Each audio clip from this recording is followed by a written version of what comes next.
这真的是太恐怖啊！就是你可见中共这个渗透啊，他已经就是连佩洛西这号称自己天天什么反攻啊，这所有的这都是号称啊什么6·4站台站了一辈子，是吧？最终居然都选了一个中共特务，我操啊！所以中共的我操这么杀伤力真的是对美国来说啊，真的是太恐怖了。继续，牛先生。对啊，因为其实我讲的简单一点啦，在美华人他们也要生活，他们要做生意，尤其是跟民主党的关系，他们其实大部分，如果说你在美华人最重要一个捷径要进入政坛呢，就是斗内到一定的程度以后，那甚至于说你加入政党了，你就很有机会在美国这样子获得一些影响力。那其实最重要就是在美国其实讲的很简单一点，我相信路德先生也可以感受到，就是很多这些组织他们后面其实有庞大的一个影响力跟经济流动的一个这个关联那所以说其实如果中共要去渗透的话，最简单嘛，撒钱撒人，用人海战术，用这个什么愚公移山的方法，这个把小队聚集起来成一个大队，那马上全部只挺一个人，那是保证必过的。那其实佩洛西她本身她想要笼络的，当然也是最重要，她是一个女性代表，所以说她当然会不管我暂时表面上来看，他就是想要去挺一个女性的一个参众议员来去代表他的位置。那可是其实最重要就是后面这个金流的关系。可是因为最重要，现在美国你现在川普当然他现在肃清共和党里面还比较好肃清，可是民主党已经长期以来就是被这些，因为民主党跟共和党感觉上它是两党，可是其实在整个这个移民问题上还有种族问题上民主党是比较 prefer 去多种族的，所以说这样的话，其实对于华人来讲，华人会比较偏好在民主党上面，反而是共和党在这一部分，当然这也是美国本身政策上的一个两手策略，但是重点是，如果说民主党想要在后续的时间持续的能够有这样的一个金源，其实讲穿了就是钱啊，有这样的一个钱可以灌入，还有很多，我相信这本身来讲，后面绝对有一些很大的考量。可是其实我在美国那一段时间里面，我的观察就是，其实中共就是借由这个经济力因为随着他的这个过去这个强盛的一个经济力，跟他的这个人民的这个移民的这样的一个不断的膨胀，反而去豢养出很多这些你现在看不清楚门道，或者是说看不清楚路线的这样的一些，不管是华人你说台籍或者是中国籍也好，他们就会让这些慢慢的跟利益靠拢。那这样的话，事实上在美国政坛上的确会产生这样很大的隐患。所以说，其实更重要就是，如果说整个现在已经无关价值观了，美国的价值观就是自由。可是如果说在这个民主的过程中，会有这些过程产生这样的一个隐患，是一定会产生的。最重要就看川普现在怎么样把这个叙事权，在美内部的一个叙事权跟主导权尽量掌握住，那这才是我觉得会让整个还有包括弊端的一个揭露让整个民主党慢慢的去由这些慢慢的去淡出退化出他们的一个影响力，我觉得这才是更重要的。好的，路德。好，那个佩洛西事咱们就这个评论到这里啊，我们继续回到这个伊朗这里。伊朗格什姆岛这个毫无疑问深夜发生爆炸这个事，大概率绝对不是。你看伊朗政府说的东政权说的东基本上都是假话，知道吧？基本上都是假话，基本上都造假，懂不懂大概率应该是这个美军的或者以色列的秘密行动，这是大概率你要知道一点，美国我操说什么未引爆，美国有这么多未引爆的吗？是不是这就是产品质量不过关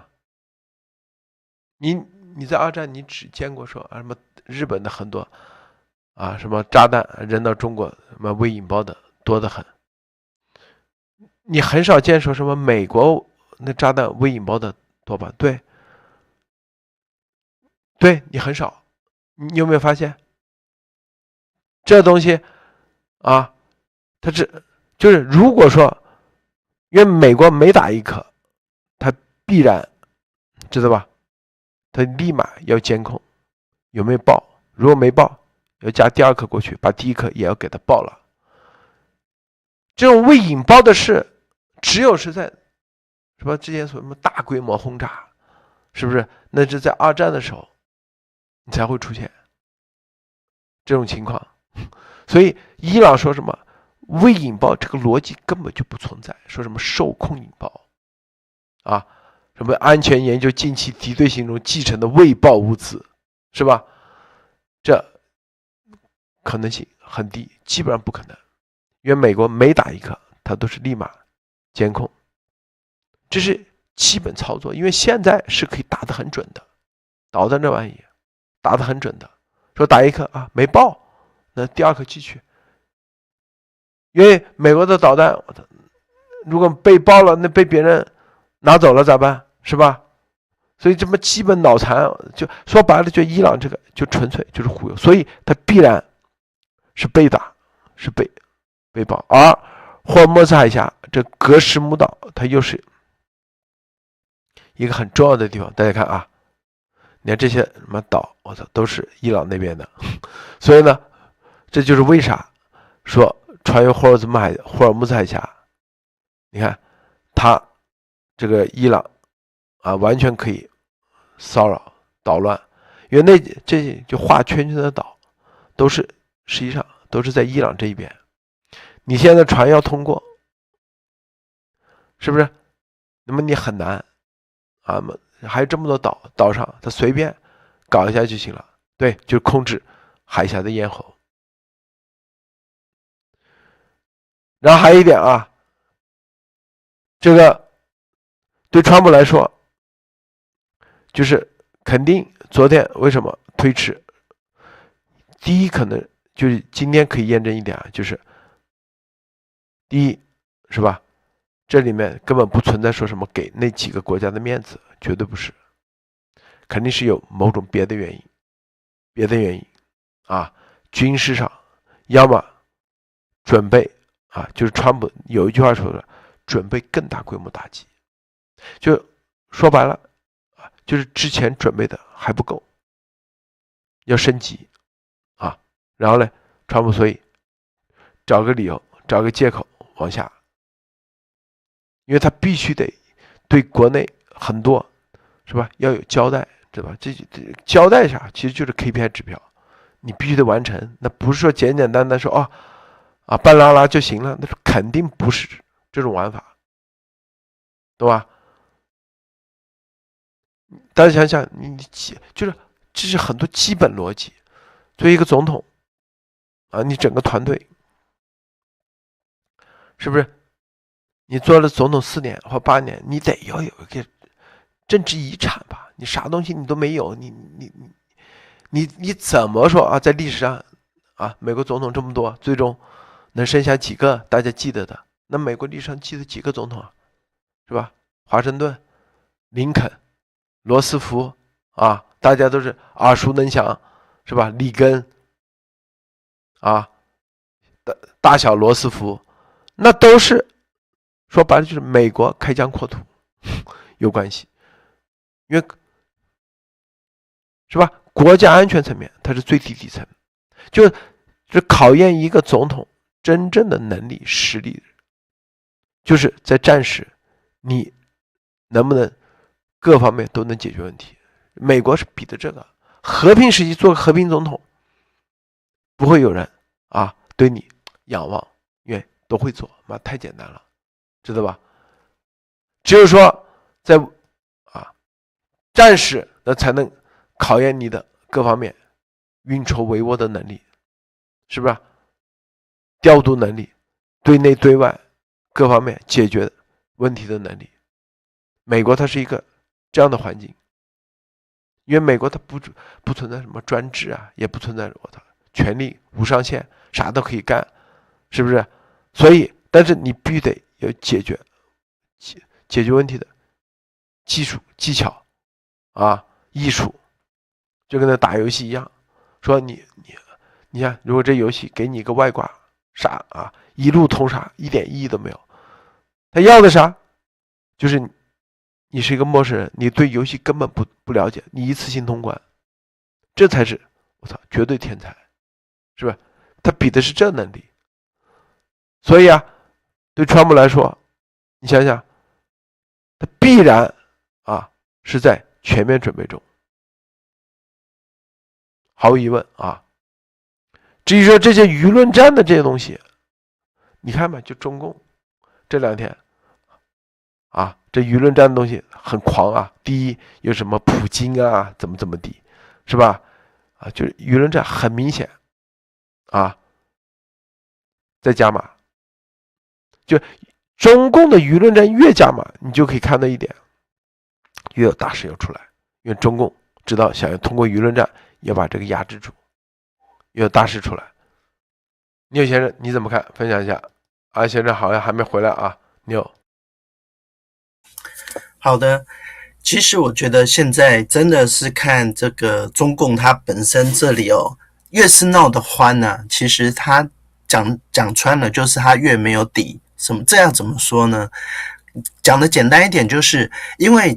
中共它现在被这个川普这样一围堵以后，不管是在伊朗啊、中东啊、中美啊，甚至南美啊，他包括他南美不是还想要去那个海峡一下望航。那个最重要就是中共在把他的触手伸向整个全球的时候，你会发现他有很多的这个过去不管是叫一带一路也好，或者是说借由自由通商或者贸易的各种理由想要去染指，那甚至于想要去渗透各种你说这个地缘政治上的一个主导权，或者是说借由这个海峡所能去影响美国，最重要就是要影响美国，或者是跟美国来去一拼高下，这些感觉上好像一个是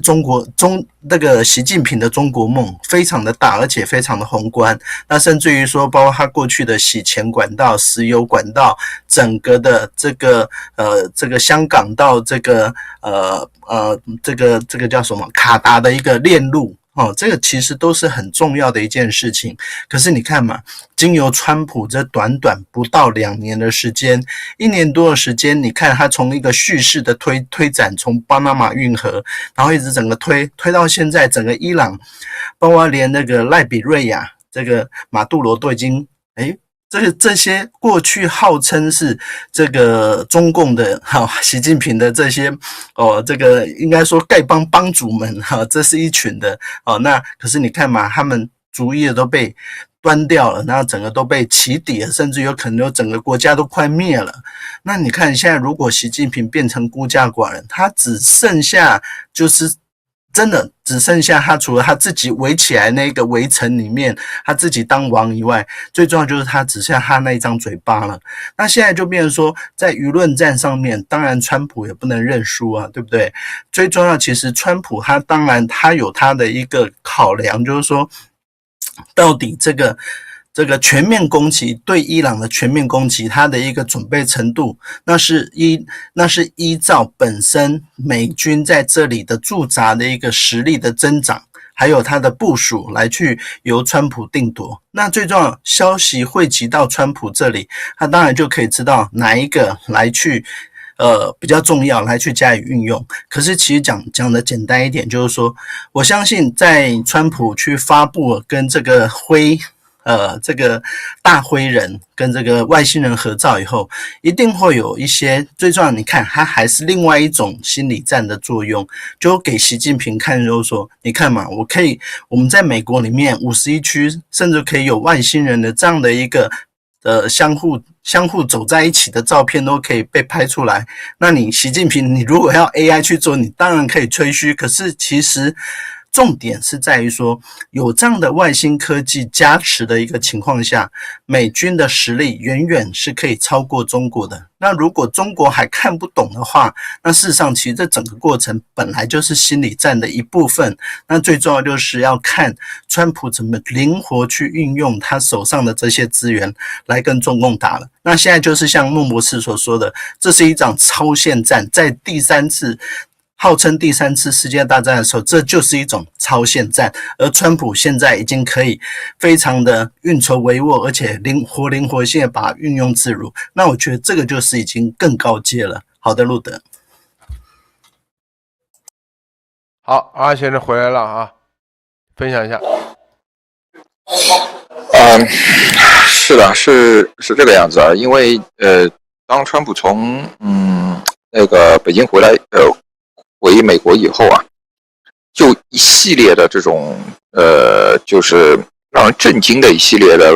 推文也好啊，而且他自己的接受记者采访一些也好，就是说，首先第一点，他让人感觉是什么呢？你看他在空军1号上面，他怼那个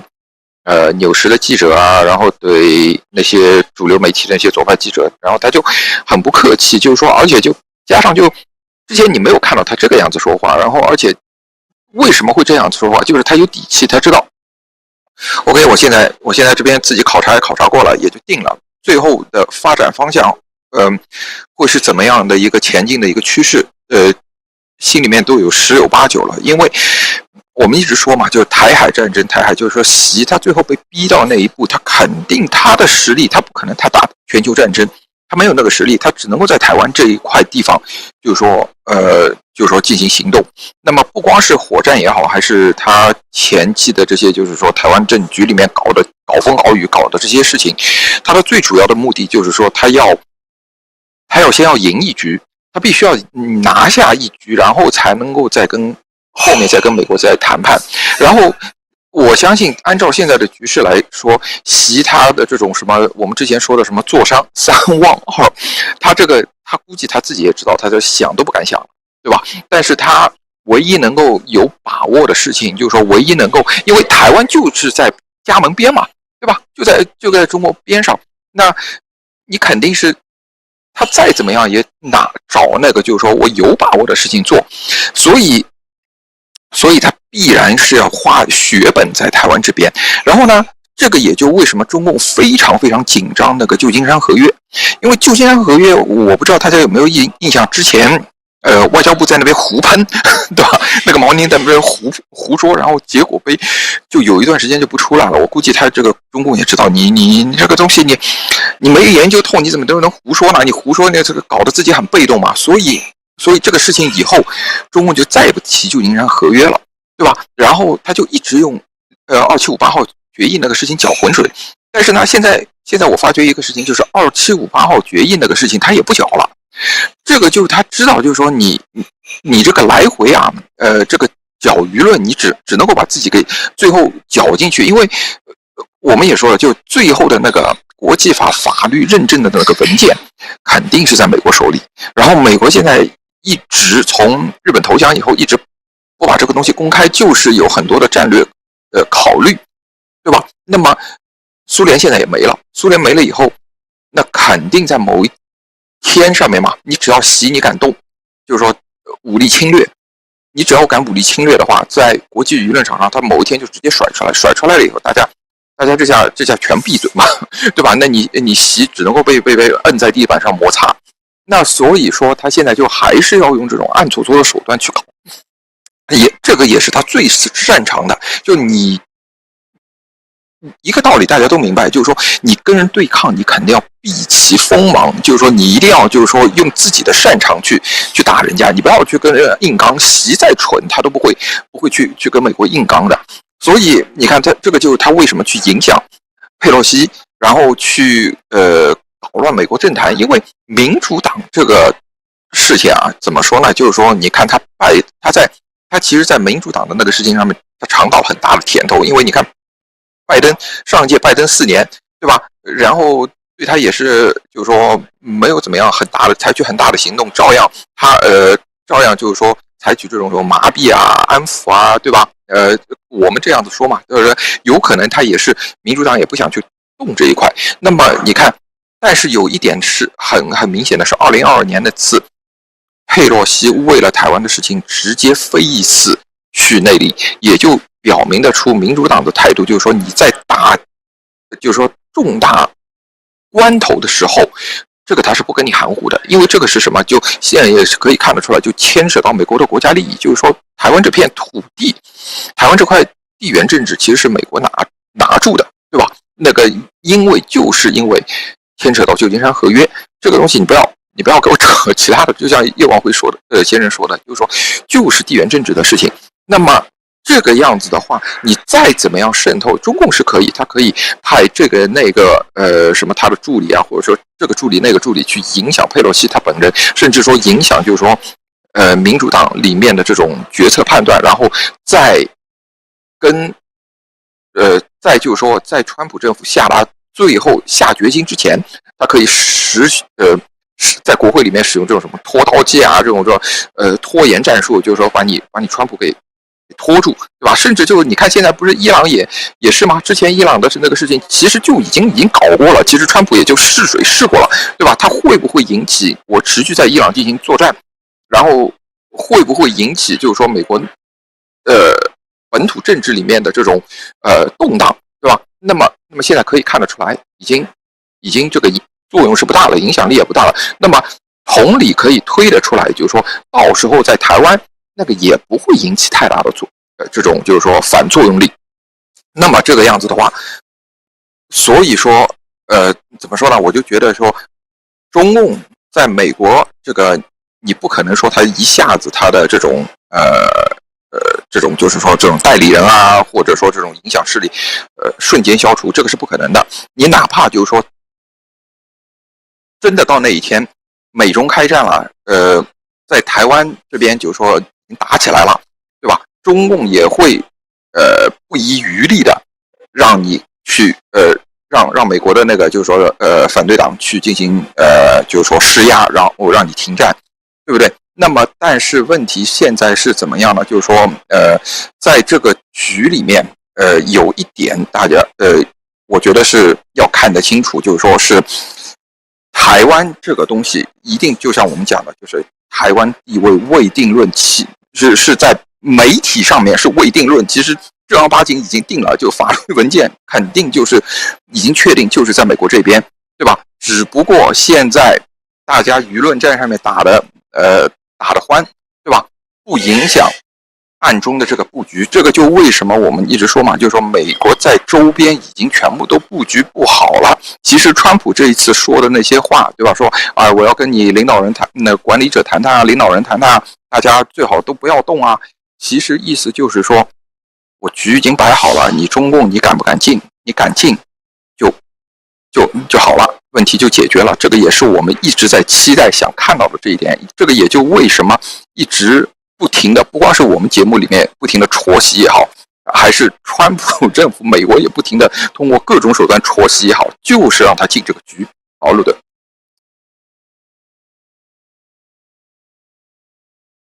好，我们的观众啊，这个有一叫 Will 哇越美丽，说谢谢路德社跟各位观众的陪伴53个月了。说个笑话，中共搅浑水原本是要拿勺子搅，结果最后发现大家都知道他自己就是那个勺子，怕了不敢搅了啊，有意思啊。我们看这个伊朗说这个拉万岛的炼厂遭到神秘袭击，导致石油泄漏，现在石油流到附近的西德瓦尔岛，该岛是波斯湾受保护的野生动物繁殖地啊，援引了卫星图像，就说白了就是现在啊，很多是慢慢的一点点爆出来，就被伊朗被打成啥样，正儿八经是打残了，是吧？伊朗人自己妈就是我操，这是威权政府啊，最怕的就是我们自己被打伤了，反正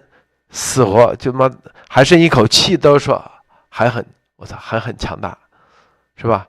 这就是区别。还有一点啊，这个有一个金融时报这个东西中共很在乎报道说，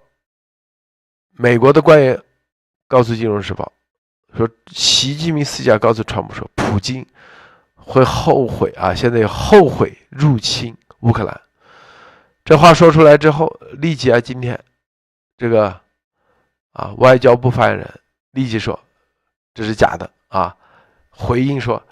根本没有说过这话就很在乎。说白了就是这东西放出来你觉得普京会听了啥感觉？是不是你在川普面前来损我，是吧？尽管中共外交部发言人死活不承认说过这话，但是美国这里不就是俄罗斯这里他会承认吗？他肯定说习近平是不是故意的